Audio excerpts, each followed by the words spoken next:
Nous lançons avec M. Christian Estrosi, le président de la région, le SRDT, c'est-à-dire le schéma de développement régional du tourisme, puisque c'est une compétence région, que cette compétence région, ce schéma, nous allons le lancer d'ici mi-juin, avec la totalité des acteurs du tourisme, que ce soit les lieux où vous allez dans les destinations, hein, c'est-à-dire les musées, les hôtels, les campings, les offices du tourisme, en fait, l'ensemble des partenaires qui valorisent leur territoire, leurs parcs régionaux ou nationaux, et voir comment on se sert de l'argent public et de la volonté politique pour développer et démultiplier, de façon chiffrée d'ailleurs, les touristes qui viennent de l'étranger.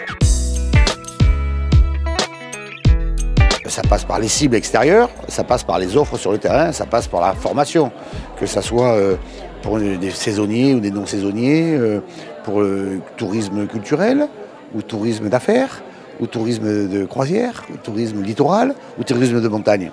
Et on va cibler ça avec les différents partenaires de façon à non pas distribuer l'argent qui tombe comme ça et qui a été semé, mais au contraire se fixer des lignes et des trajectoires avec chiffré, quantifié. Et ça, on le fait d'ici le mois de juin. Ce schéma sera imprimé pour les 10 ans qui viennent. Pourquoi? Parce que ce sont des investissements privés ou publics. Et que quand vous le faites à titre privé, vous ne vous empruntez jamais moins de 10 ans. Hein. Et dans le public, comme il faut sortir un dossier, il faut au moins 4 ans. Autant avoir une stratégie d'ensemble cohérente, validée par tous, qui nous permettra de nous développer et donner confiance à nos partenaires, à l'argent privé et aux investisseurs. En fait, on se met toujours à la place de l'utilisateur.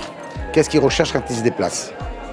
Quand il va à Avignon, il ne cherche pas la même chose que dans le Var, à Saint-Tropez par exemple.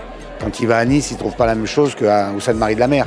Et quand il va à Serre-Chevalier, il ne cherche pas la même chose que dans le Haut-Queyras. Et donc on se retrouve avec des offres dans notre Provence-Alpes-Côte d'Azur. N'oubliez pas qu'on a 3 marques monde. La France est une marque internationale, première destination du tourisme au monde. Et après Paris, nous sommes, et l'Île-de-France, nous sommes les seconds. Et avec 3 marques qui sont connues dans le monde entier, eh bien, servons-nous-en et savons nous en servir.